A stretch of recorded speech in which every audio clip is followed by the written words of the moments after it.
أعوذ بالله من الشيطان الرجيم بسم الله الرحمن الرحيم الحمد لله رب العالمين بارئ الخلائق أجمعين والصلاة والسلام على أشرف الأنبياء والمرسلين المبعوث رحمة للعالمين شفيع المذنبين وحبيب قلوب الصادقين سيدنا ومولانا أبي القاسم محمد اللهم صل على محمد وعلى أهل بيته الأطيبين الأطهرين الهداة المهديين ولعنة الله على أعدائهم إلى قيام يوم الدين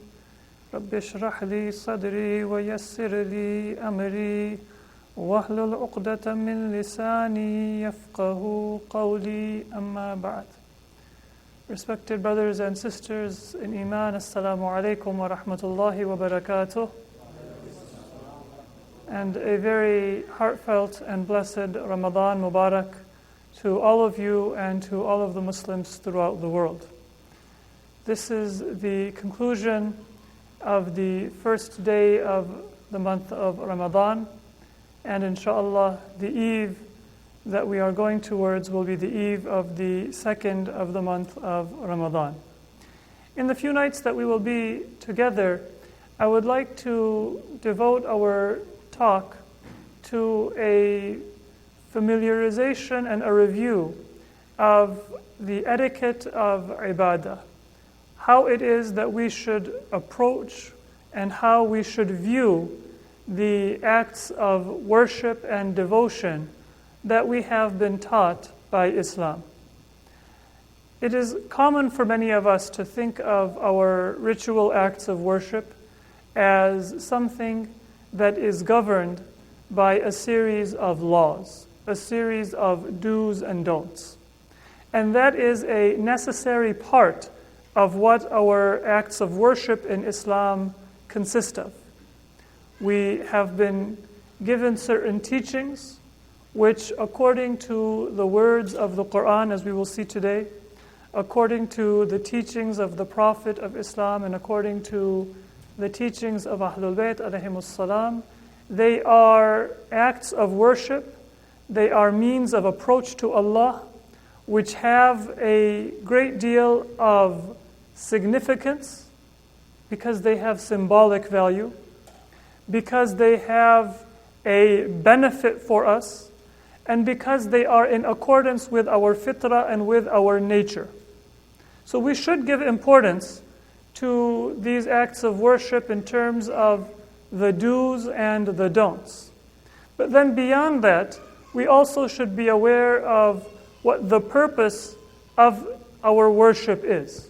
If we pray, then prayer is not simply something that we need to check off on a list in a very legal sense, that did I do my 5 prayers?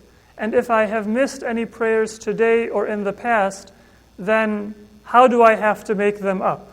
It is not just a checklist of having done the act of worship and how we have done it, but it is a matter of having accomplished the purpose for which we have been taught those acts of worship and those prayers. The laws and the rules are just one part of what makes us able to approach Allah and to move closer to Allah through our ibadah. And so that is what we will be exploring, inshallah, in a holistic and in a comprehensive way, in light of the Quran and in light of the teachings of Ahlul Bayt alayhimus salatu wassalam. How is it that we should view our acts of worship, and what is the way that we can derive the maximum benefit from them? There is a hadith which has been narrated from our 6th Imam, Imam Ja'far as-Sadiq alayhi salatu wassalam,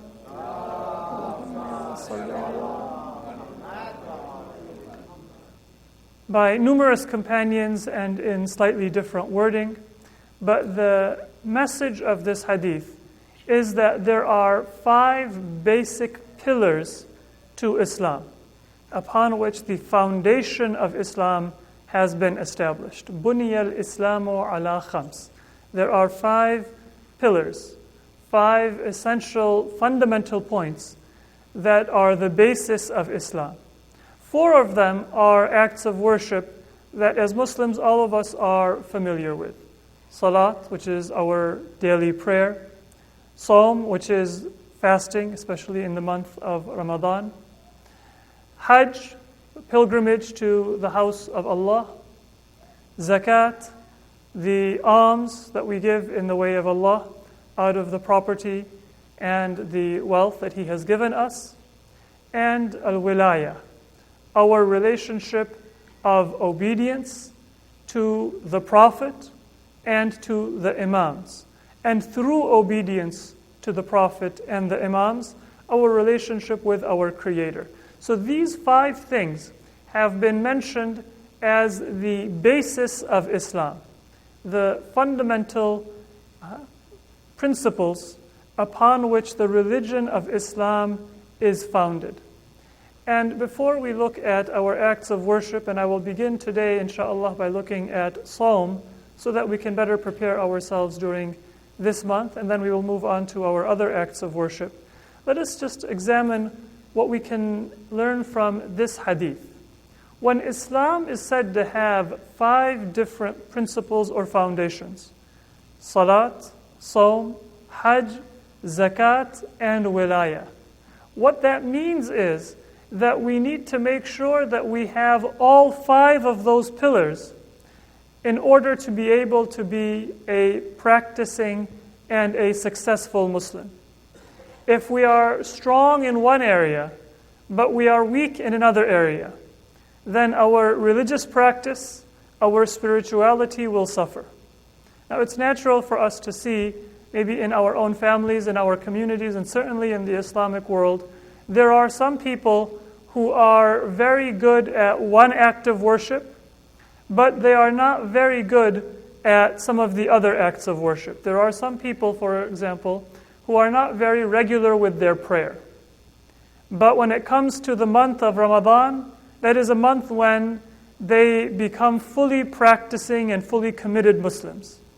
If there is a man who might normally shave, he will decide not to shave in the month of Ramadan in order to better practice the religion. If there are some people who don't always pray on time or pray regularly, then they will make an effort to pray in the month of Ramadan. Or if there are some people who don't go to Salatul Jumu'ah, they might make an extra effort to participate in Salatul Jumu'ah in the month of Ramadan. There might be some people who do not normally have the opportunity to recite Quran, but they will do so in the month of Ramadan. So this is something which is natural. There are people who give a great deal of sincerity if they have the opportunity to go for Hajj. They want to make sure that everything is done right. They will begin by saying that before I go for Hajj, I'm going to go to all of the people that I know that I might have wronged or that I might have offended. And I will try to right that wrong. If there is wealth that they may have earned from an illegitimate source, they will try to make amends to make sure that their Hajj is being performed from halal sustenance, that it is being performed with wealth that has been earned properly. They will make sure that they're not mixing their assets and perhaps spoiling their Hajj. This is something which it is natural for us to see. What we as Muslims want to make sure is that whatever we have as a strength, we use that as a means to strengthen those areas which are lacking in our practice and where we might be weak. There are many people who might be very careful about their practice in the month of Ramadan. But then if that is seen as something that is extra credit, if it's something that is static, that Ramadan is when I seek forgiveness for all my sins, and when I make up all of those things that I should have done the rest of the year and I didn't do the rest of the year, and then when the month passes, that's the end of it, then in light of the hadith of our sixth Imam, Imam Ja'far Sadiq alayhi salatu wassalam, our Islamic, Allahumma salli ala Muhammad wa ali Muhammad, our Islamic practice will be lacking. You can't have a house that is built on a foundation where only one part of the foundation is solid and the rest of it is crumbling. Or that has 5 pillars where 1 pillar or 2 pillars are stable and the remaining pillars are compromised. They don't have their strength and they don't have their integrity. So we want to make sure that if we are lacking in certain areas of our practice, we use those areas where we are strong in order to improve on those areas where we are weak. And our priority is to look at these 5 acts of worship. That is something which we will see throughout our discussion and throughout our talk, and there was a hadith of the Prophet that I will also examine.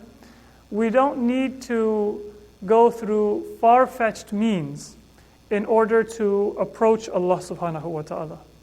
The proximity to Allah, triumph and success in this world and the hereafter, it doesn't come from some secret code, from some secret path that Allah has only introduced to some people and that He has concealed from everyone else. Allah has given all of us access to the path to salvation and success in this life and in the hereafter. And it consists, first and foremost, in fully honoring and practicing those principles and those practices that Allah has publicly taught us in the Quran and in the practice of the Prophet. So we will see examples of that. I would like to begin our discussion of fasting by looking at the 3 verses in Surah Al-Baqarah in which Allah subhanahu wa ta'ala describes and introduces fasting as an obligation to believers. And as we look at these 3 verses, verse number 183, 184, and 185 of Surah Al-Baqarah, what I want us to look at is how Allah does not introduce us to fasting in a purely legal sense. It's not just a matter of fasting being an obligation. It's not just a matter of fasting being something that we have to do. But Allah introduces the context in which we have been taught to fast. And some of the hopes and some of the aspirations that we are supposed to maintain while we fast. And if we forget about the message of these verses, and we only focus about doing our fast right in a legal sense, then it will be a deficient fast. So let us look at these verses of the Quran. We will begin from verse 183 of Surah Al-Baqarah. Bismillahir Rahmanir Rahim.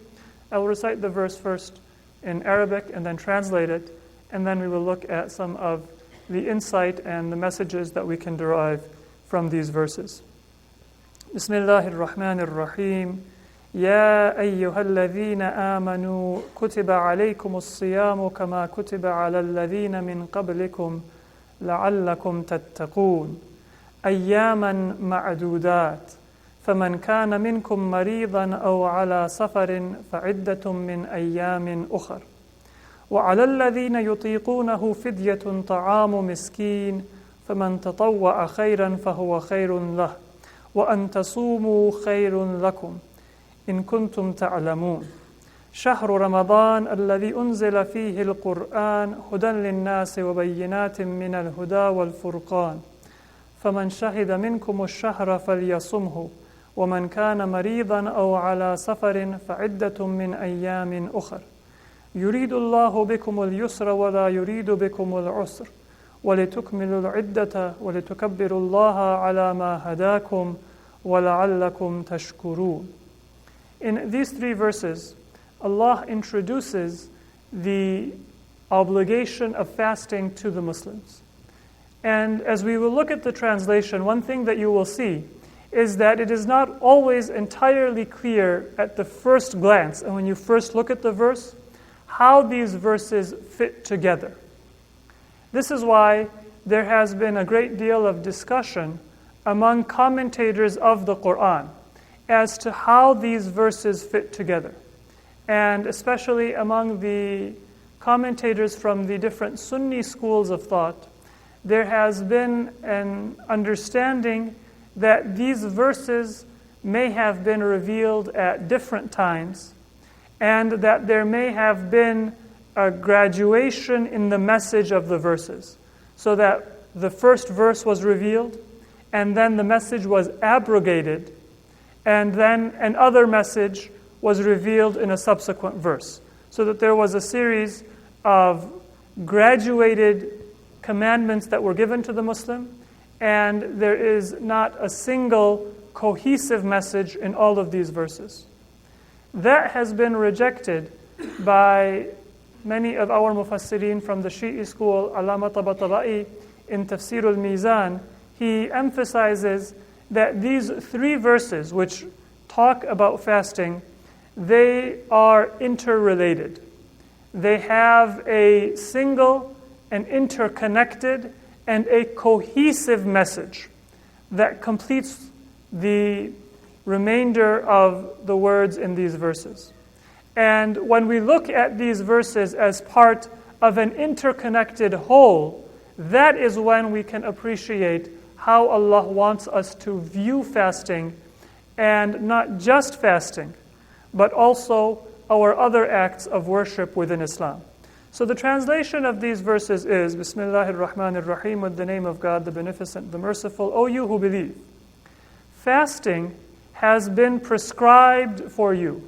Literally, the verse says, Kutiba alaykumus siyam. It has been written for you. Because in ancient times, things that were very important were written down. Things that were not quite so important, they might be mentioned, but it wouldn't be committed to writing. Paper was expensive. Not everybody had the knowledge of writing or reading. Literacy was a precious commodity.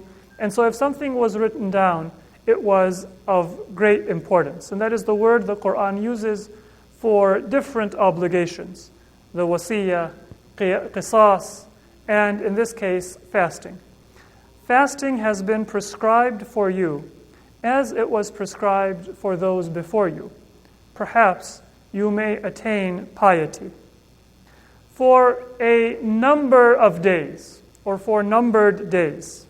So whichever of you are sick or traveling, then a number or an equal number of other days.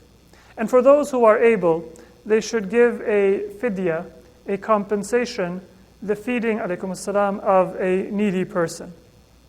So whoever voluntarily does good, that person is doing what is best for them.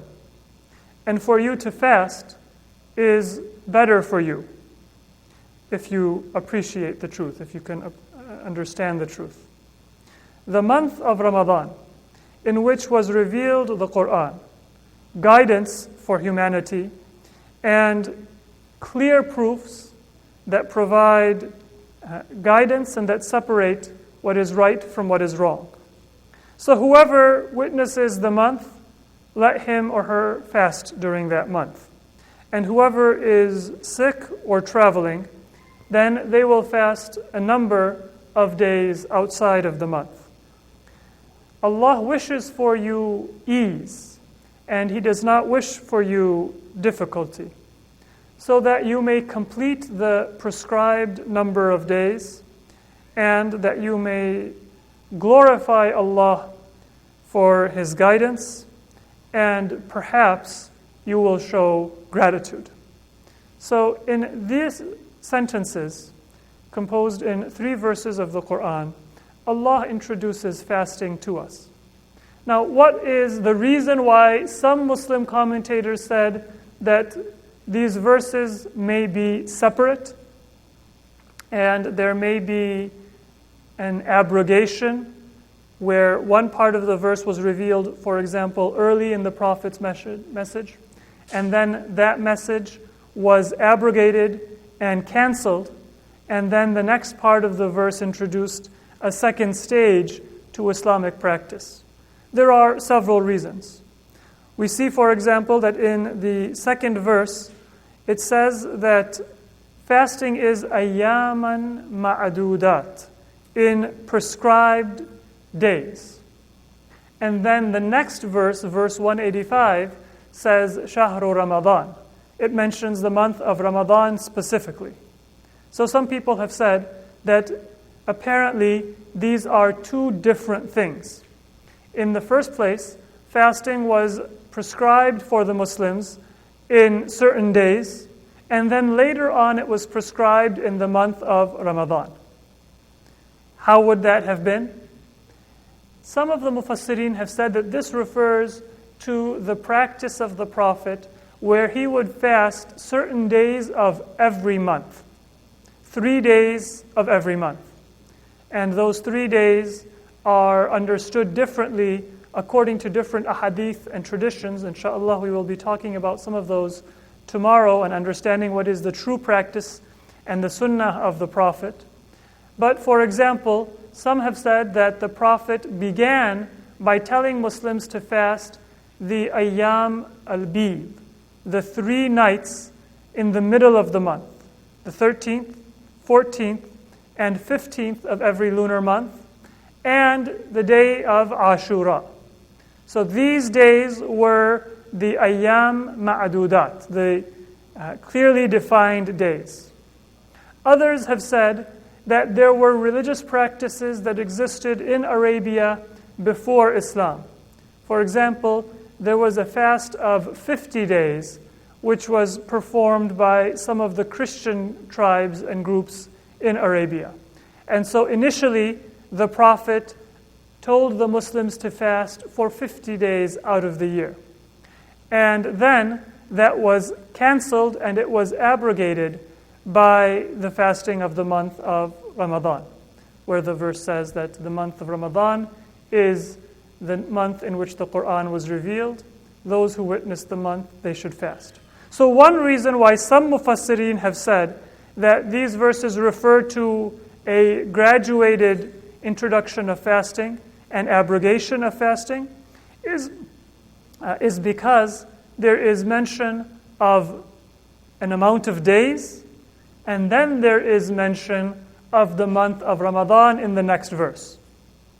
Another reason is that there is a repetition of the rule for travelers and those who are sick. It is mentioned in verse 184, and it is mentioned in 185.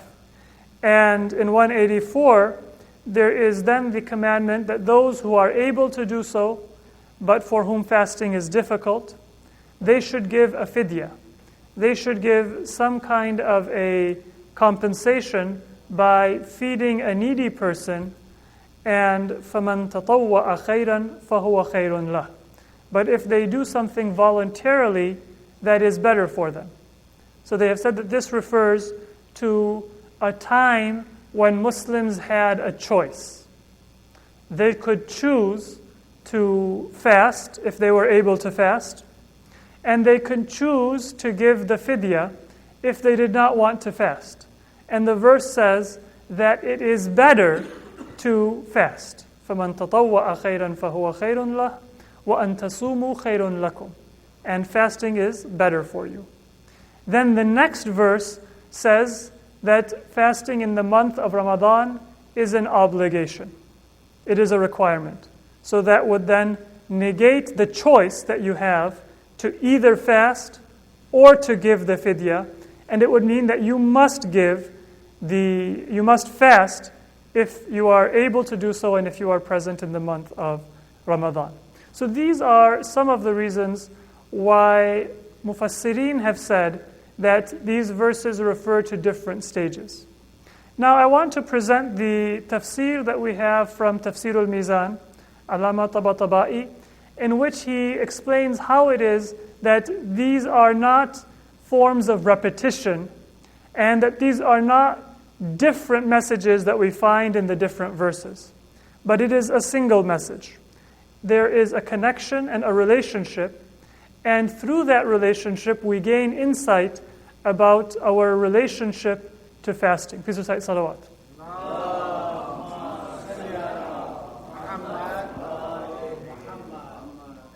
he begins by saying that fasting is something which we can intrinsically appreciate is an act of worship and an act of devotion. It means depriving ourselves of something that our body needs and that our body is accustomed to. We're used to immediately getting a glass of water when we're thirsty. Any of us don't drink water, we might drink other beverages, but we're used to quenching our thirst whenever we feel the need. Most of us do not live in a situation where we are unable to eat when we might be hungry. We have meals, we have snacks between the meals, and then we might have snacks to stave us between our brunch and our snacks and our other times during the day. Many of us, we are munching on something, eating something throughout our day. Certainly whenever we are hungry, we will do so. The idea that a person abstains from something that is a material desire and even a material need in order to demonstrate piety, in order to practice devotion and renunciation of this world, that is something that is very easy for us to understand. It is something that is in accordance with our fitrah. And it is something that was found in previous religions as well. Not just the divine religions. The Quran does not speak about which communities were obligated to fast before the Muslims. Generally, the Quran, when it talks about other religious communities, it draws a clear distinction between the mushrikeen and between Ahlul Kitab. Ahlul Kitab, the Quran engages in a dialogue with. It says that we worship the same God. We believe that God is the creator of the universe. We believe in that same line of divine guidance and prophets. And the Quran even engages, if you look with the Jews, a dialogue and a discussion about what are the proper foods that a Muslim can eat or that a Muslim cannot eat. So the Quran is, in a sense, admitting that the Jews do have access, not without any deviation, but to a divinely inspired religious tradition, and that their law also is a reflection of the law that was sent to Musa alayhi salam. It may not have been preserved perfectly, but the Quran engages in a discussion about religious beliefs and practices and coming together to serve Allah alone. There is not a similar dialogue that the Quran engages in the mushrikeen with. With the mushrikeen, the Quran speaks about tawheed, and it establishes the principle that there is a clear barrier between shirk and Islam. And shirk is, in the logic of the Quran, an unforgivable sin. But in this verse, we see that the Quran does not specify that the people to whom fasting was given before Islam, it refers specifically to Ahlul Kitab, or it refers specifically to the Jews or to the Christians. Instead, the Quran simply says, كَمَا كُتِبَ عَلَى الَّذِينَ مِنْ قَبْلِكُمْ. It is something that was prescribed and it existed for those before you as well. And in fact, we do see that even the non-celestial religions, or religions that we do not think of as Ahlul Kitab, even some of the ancient religions in ancient Egypt or in India or other societies, they also had a form of fasting, a form of renunciation. It's something which is very clear to a person that there is an act of devotion and worship in it. But there is a clear difference between Islamic fasting and these other forms of fasting that may have existed in other religions. But in spite of the fact that fasting is easy for us to appreciate as an act of worship and devotion, in spite of the fact that it existed in other religions, there is also a natural hesitation that a person has and a difficulty that a person has in accepting the obligation to fast. It seems like a daunting challenge.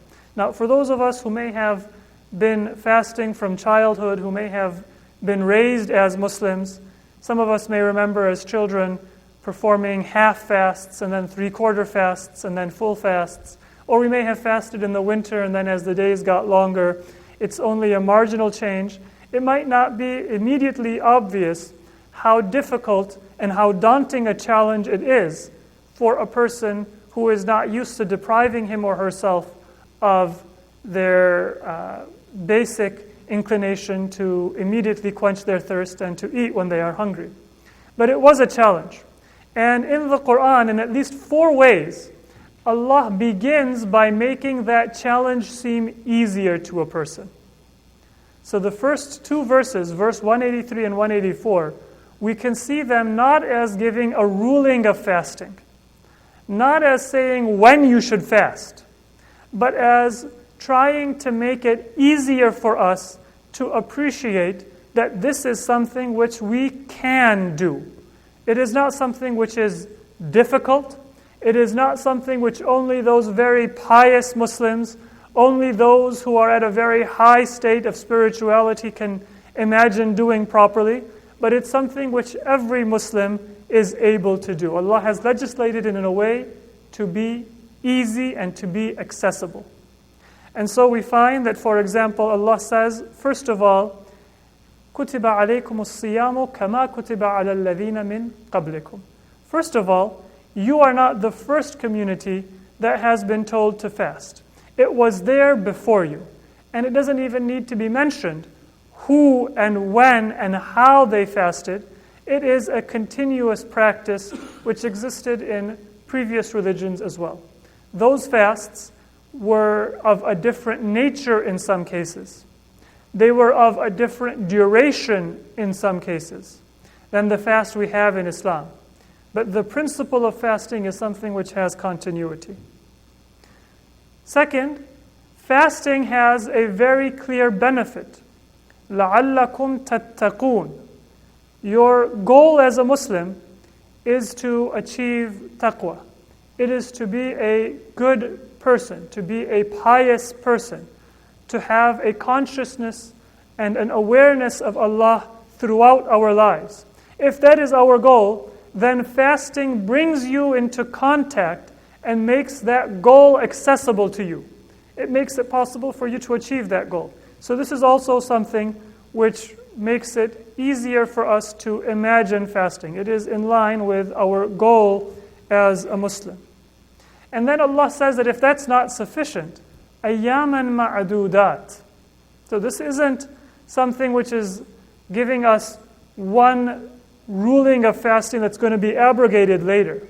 Instead, it's telling us a principle that Allah is legislating for our ease and our comfort and our benefit. Fasting will allow you to achieve taqwa, and taqwa is something which you want to maintain throughout your life. But you don't need to fast continuously in order to achieve taqwa. أَيَّامًا مَعْدُودَاتٍ. It's just a limited number of days.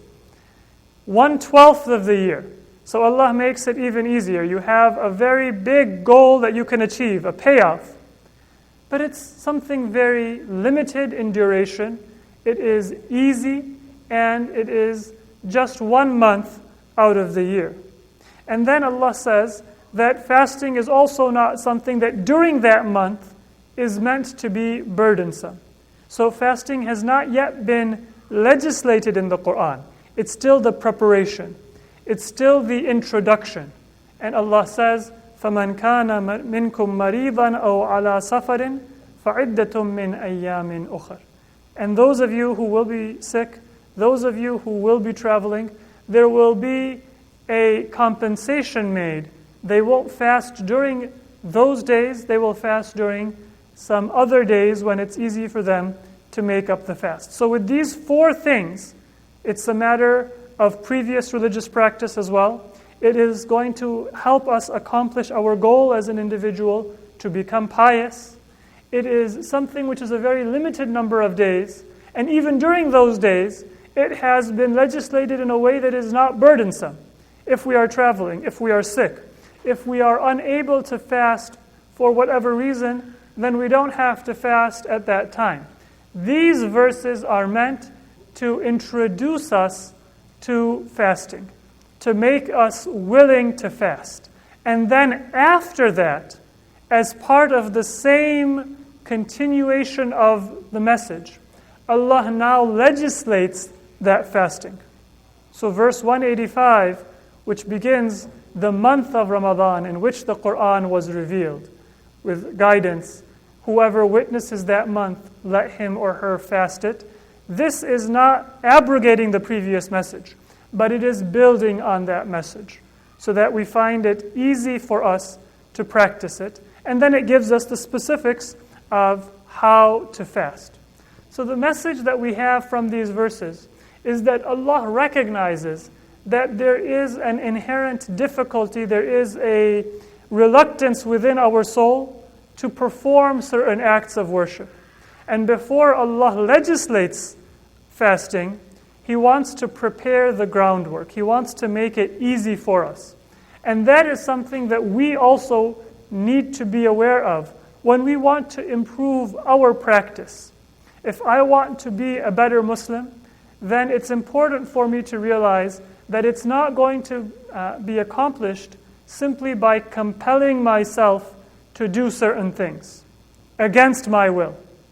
Instead, it's only going to be possible if I prepare myself by contemplating, thinking about the benefits, thinking about what it is that I want to set out to do, what are the goals, what are the reasons that Allah has said He has commanded us to do certain things, and then when we proceed with that, it will be far easier for us to actually accomplish our goals. Now, there is a hadith from our sixth Imam, Imam Ja'far as-Sadiq alayhi salatu wassalam. In this hadith, it is said that the fasting of the month of Ramadan did exist in the previous religious communities as well.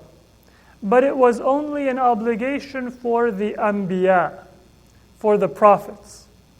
For their communities, they did not have this type of fast.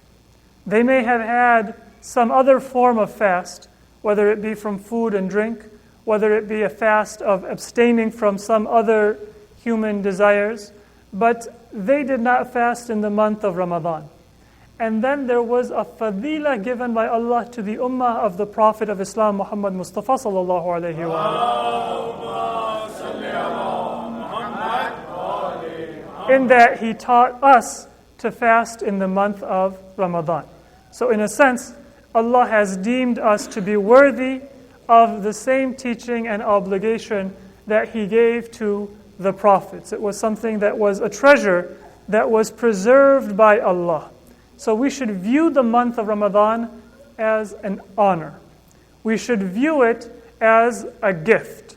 Allah has given us an opportunity to achieve certain benefits, to achieve a certain spiritual rank, to achieve the forgiveness of our sins, which He did not give in the same way or with the same ease to previous religious communities. They may have actually had to make more strenuous efforts. They may have had to do more in order to be able to accomplish that same spiritual goal. But Allah has honored the Muslims by giving them the month of Ramadan. That is something which we should make sure that we keep in our minds, especially as the days of the month proceed, and sometimes our physical bodies, they do take a toll from the fasting. We do have fatigue, we do get tired. So remember, this is a gift that Allah subhanahu wa ta'ala has given us. Now the verse says that the goal of fasting is لَعَلَّكُمْ تَتَّقُونَ. Perhaps you will be able to achieve piety. And that tells us two things. First of all, fasting is not a transaction. It's not something that we are doing in order to pay back Allah, or that we are doing as a favor to Allah Azza wa Jalla. It is something which is going to develop our own soul, make us a better person. Fasting was sometimes done in previous religious communities as a means of appeasing God. Or in some cases, they were polytheistic communities, they believed in many gods. They tried to appease their gods by getting certain favors, by getting rain, by doing certain things through their acts of worship. In Islam, we are told that the most important purpose of fasting is the benefit that comes back to us, that it brings us into that state of taqwa and it moves us closer to Allah subhanahu wa ta'ala. So it is for a spiritual goal, but it will never make us arrogant, because it is something which is for our own benefit. And it also tells us, the second message that we get from the emphasis on taqwa, is that fasting is something which requires the avoidance of worldliness. Piety, taqwa, a unique relationship only with Allah, that is the goal of fasting. So in addition to the legal requirements that I will maintain when I'm fasting, I have to make sure that I am practicing and that I am reminding myself to remove myself from my material goals.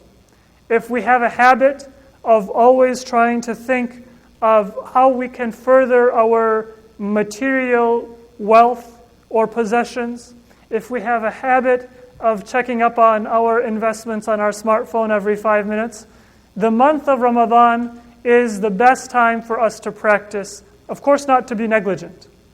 Even those things which are forbidden for us, legally forbidden for us during the day, they are permitted to us in the night of the month of Ramadan.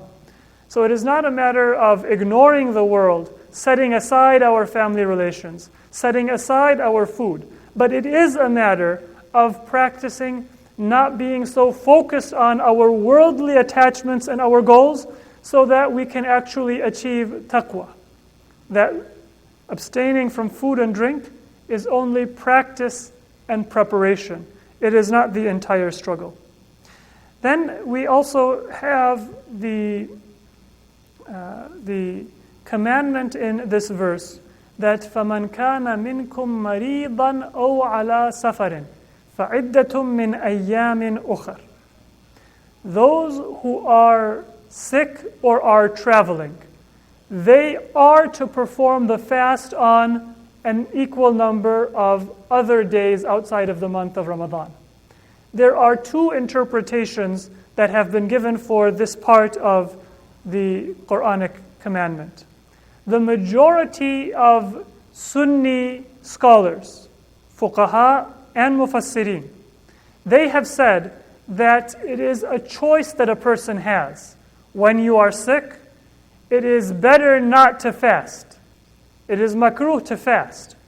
But if you want to toughen it out and say that I can take it, I can suffer, I'll have a fever for a week instead of for 3 days, then your fast is valid.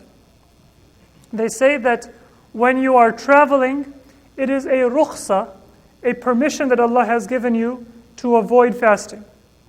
But it is your choice. If you are traveling and you wish to fast, then you are also permitted to do so and your fast is valid.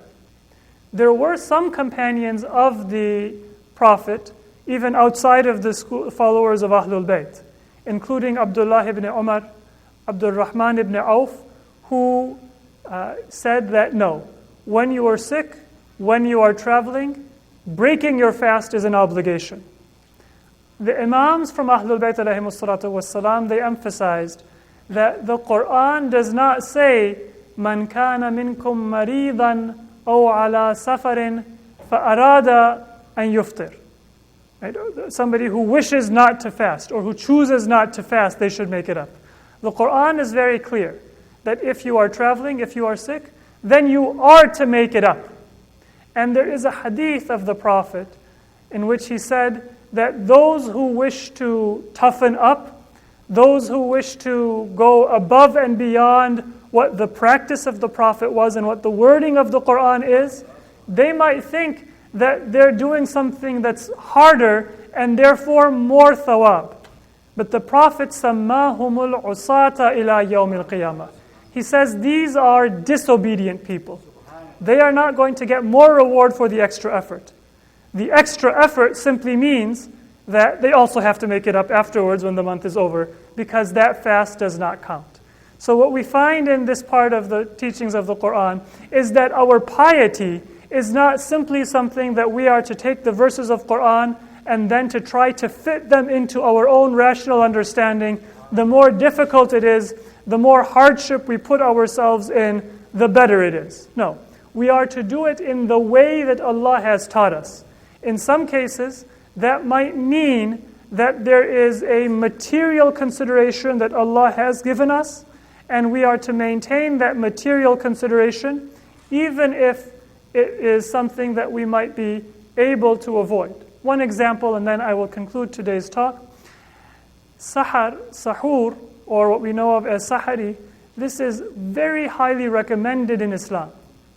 There are many people who say that it's easier to fast if I don't wake up.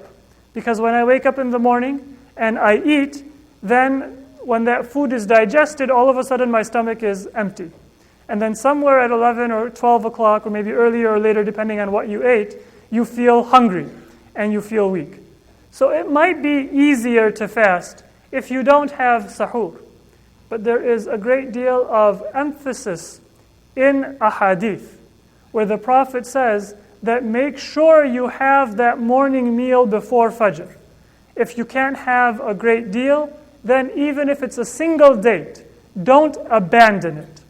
So this is one part of the message that we have from Islam, that our spirituality, it's not simply about testing our willpower, seeing how far and how long we can go without food, but it is a matter of making an effort to most loyally follow the sunnah of the Prophet. And if the Quran says that we are to make up the fast at other times, if we are sick, if fasting is going to be harmful for us, if it's going to be harmful in the case of pregnant women or nursing mothers, for example, harmful for the mother or harmful for the child, then the obligation is not to fast. And it is greater piety to obey Allah than to think that we are going to go above and beyond the call of duty. Going above and beyond the call of duty when it exceeds the limits that Allah has set is actually a dereliction of duty. It is a mistake, and it is a sin that should be avoided at all costs. So these are some of the messages that we have from the verses in Quran, in Surah Al-Baqarah, which introduce us to fasting. They remind us that fasting is something we need to prepare ourselves for, and it is something that we need to do in a particular way. And we want to do so in a way where we can practice our taqwa. If we are only doing a superficial fast, then all we are going to get out of it is having filled the minimum obligation of the month of Ramadan. But we will not get that benefit. We will not get that long-standing reward and that ability to maintain our piety even after the month, which we will be able to attain if we can make sure that we are focusing on our obligation and also on the etiquette that a fasting person is to maintain during this month. Tomorrow, inshallah, we will look at some of the adab of fasting, what is recommended, what is makruh in addition to what is required, and also the role that fasting, even outside of an obligation, can play in our spiritual health. And inshallah, after that, we will move on to other ibadat. It's going to be time for Maghrib soon.